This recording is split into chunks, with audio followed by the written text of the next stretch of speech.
को 2047 के पहले विकसित राष्ट्र बना के रहेंगे और अपनी आंखों के सामने देख के जाएंगे। ये वही वक्त था जब मोदी अपनी ग्लोबल इमेज बनाने में लगे हुए थे, विश्व गुरु भारत। लेकिन तभी ट्रंप ने रियलाइज कर दिया कि friendship is fine but America first. तभी मोदी इंटरनेशनल जोकर डिक्लेयर हो गया। आइए हम देखते हैं कि बीजेपी ने हमारे दिल्ली में कितनी ऊंचाई हासिल की है।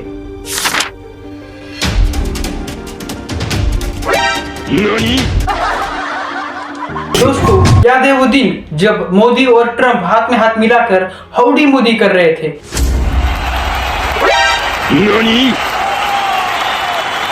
तब तो लग रहा था इंडिया और यूएस दोनों दोस्त बन चुके हैं, लेकिन पॉलिटिक्स में कब दोस्ती दुश्मनी बन जाए इसका हम कुछ कह भी नहीं सकते। मोदी ने ट्रंप की तरफदारी की, रैलीज में साथ दिया, लेकिन रिजल्ट क्या मिला? ट्रंप ने भारत पर 25% तारीफ लगा दी और यही एक केस एकदम इंटरेस्टिंग बन जाता है। Because the tariff is so high, they have one of the highest tariffs in the world. Now they're willing to cut it very substantially, but we'll see what happens. We're talking to India now. We'll see what happens. Tariff का मतलब simple है, imported goods पर extra tax. Trump ने ये इसलिए किया क्योंकि US को लग रहा था कि भारत ने ट्रेड में अनफेयर एडवांटेज लिया है। और ये वही वक्त था जब मोदी अपनी ग्लोबल इमेज बनाने में लगे हुए थे, विश्व गुरु भारत। रिजल्ट, मोदी जी ने ट्रंप की तरफदारी की, लेकिन तभी ट्रंप ने रियलाइज कर दिया कि friendship is fine but America first. तभी मोदी इंटरनेशनल जोकर डिक्लेयर हो गया। दोस्तों, मेरे पास इसका पुख्ता सबूत भी है। ये आर्टिकल देखिए, इसमें ट्रंप ने भारत पर 25% टैरिफ लगा दी और इसका agriculture, dairy, GM food in पर इम्पैक्ट हुआ। मुझे तो वो दिन याद आता है जब मोदी एक बार कह रहा था कि अब की बार ट्रंप सरकार, अब की बार ट्रंप सरकार। दोस्तों, ये इंसिडेंट हमें एक सिंपल लेसन देता है कि इंटरनेशनल पॉलिटिक्स में पर्सनल फ्रेंडशिप काम नहीं आती, पर्सनल इंटरेस्ट काम आते हैं। और यही एक रीजन है कि एक लीडर की पर्सनल फ्रेंडशिप पूरे देश के इकोनॉमी पर डिपेंड नहीं होनी चाहिए। मेरे पास मोदी जी के सारे झूठों की लिस्ट है, मैं आगे वीडियो में जरूर बताऊंगा। प्री लोकसभा में मोदी जी कुछ बोल रहे थे, लेकिन तभी हमारे राहुल गांधी कुछ बोल देते हैं, तभी मोदी जी की हवा टाइट हो जाती है। अगर आप कुछ करोगे तो महंगा और आप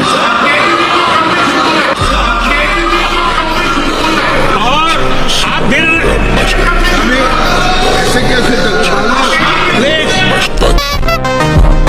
मतलब अपनी पर आई तो हवा टाइट। आप देखिए, हिंदुस्तान को 2047 के पहले विकसित राष्ट्र बना के रहेंगे और अपनी आंखों के सामने देख के जाएंगे।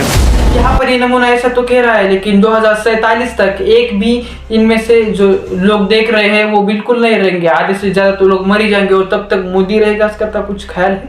बिल्कुल नहीं। ये आर्टिकल देखिए जिसमें हमारे नरेंद्र मोदी जी ने 2014 से 11 साल हो गए, एक भी प्रेस कॉन्फ्रेंस नहीं की। मतलब हमारे मोदी जी कर क्या रहे हैं, सवाल का जवाब बिल्कुल नहीं देते। अगर प्रेस कॉन्फ्रेंस में कुछ सवाल पूछे जाए तो उनका जवाब नहीं आया तो वो क्या करेंगे, इसलिए प्रेस कॉन्फ्रेंस वो करते ही नहीं। मोदी चाहिए, मोदी। या गांधी परिवार ने करा क्या है इस देश में जो आज हम खड़े हैं? क्यों खड़े हैं?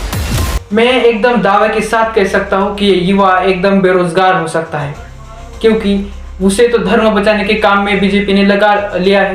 भारत के पूर्व प्रधानमंत्री डॉक्टर मनमोहन सिंह ने कहा था कि मेरे कार्य का पूरा आकलन तभी होगा जब समय आएगा।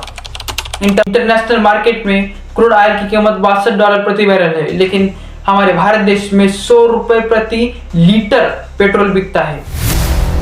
और वही क्रूड ऑयल कांग्रेस के समय $109 प्रति बैरल था, लेकिन हमारे भारत में उसकी पेट्रोल की कीमत सिर्फ 72 रुपए थी।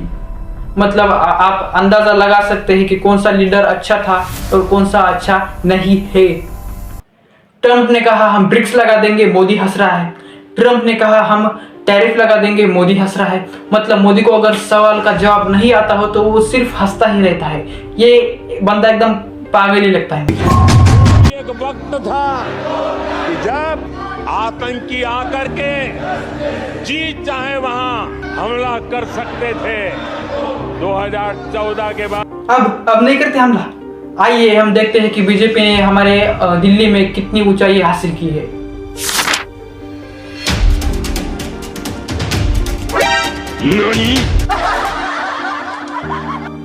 अब हम मोदी के पूरे झूठों की लिस्ट देखते हैं। नंबर 1, ब्लैक मनी 100 दिनों में वापस ले आना। 2014 में नरेंद्र मोदी जी ने वादा किया था कि कांग्रेस के समय जो भी ब्लैक मनी आया था वो हम 100 दिन में वापस लाएंगे, लेकिन ऐसा एक भी रुपया वापस नहीं आया। मतलब मोदी जी कुछ भी कहते हैं कुछ नहीं होता, ऐसा सिर्फ कहते हैं, होता कुछ नहीं। इस रुपयों पर जनता का अधिकार है कि नहीं है? नंबर 2, कोविड-19 lockdown, no new cases after 16 में। NITI आयोग के विनोद पाउल ने कहा था कि 16 मई के बाद एक भी न्यू विवाद नहीं आएगा, न्यू केस नहीं आएगा, कुछ भी नहीं होगा। लेकिन तब से तो हमारे केस की TRP एकदम बढ़ चुकी है, केस बहुत ज्यादा बढ़ चुके हैं। नंबर 3, मोदी ने क्लेम किया था कि हमारे भारत के पूर्व प्रधानमंत्री डॉक्टर मनमोहन सिंह ने कहा था कि Muslim have first claim on country resources, लेकिन फैक्ट चेक करने के बाद पता चला कि ये बात एकदम गलत है कि डॉक्टर मनमोहन सिंह ने SC, ST और OBC इन पूरे धर्म का जाति का नाम लिया था, लेकिन सिर्फ हमारे मोदी हिंदू मुस्लिम करके तो पूरे थक चुके हैं। सिर्फ मुस्लिम हिंदू करके हमारे देश को एकदम पीछे ला रखा है और कहते हैं कि हमारा इंफ्रास्ट्रक्चर देश का एक नंबर का होगा, लेकिन एक बार भी नहीं हुआ। दोस्तों, मोदी के इतने सारे झूठ है कि मैं बताते बताते थक जाऊंगा, लेकिन ये झूठ खत्म नहीं होंगे। मोदी ने सोशल मीडिया पर इतना पूरा कुछ डाल रखा है कि लोग उस पर ऐसे ही विश्वास कर देते हैं। अरे ये क्या, मोदी ने तो पेड़ लगा दिए। अरे ये क्या, मोदी तो लाल किले पर चढ़ गए। अरे ये क्या, मोदी ने तो गरीब लोगों को कुछ खाने को दे दिया। वाह, क्या मजा आ गया। सिर्फ फोटो निकालने के लिए कुछ भी कर देते हो बेटा, लेकिन सच में कुछ नहीं करते। दोस्तों, मैं और कुछ नहीं कहना चाहूंगा, क्योंकि हमारे नरेंद्र मोदी इतने महान हैं कि उनके गुण में जितने बताऊंगा उतना मुझे कम पड़ेंगे। अगर आपको ये वीडियो पसंद आई तो वीडियो को लाइक जरूर करना, चैनल को सब्सक्राइब जरूर करना, कमेंट जरूर करना, वीडियो को शेयर जरूर करना। धन्यवाद दोस्तों। उन्होंने कहा, आजादी के 60 वर्ष बाद कहा गया कि हम आदमी नहीं हैं, कुत्ते के पिल्ले हैं। जिसने कहा हो उसने गलत किया हो। कौन है वो ऐसा कहने वाला? ये आपने कहा था।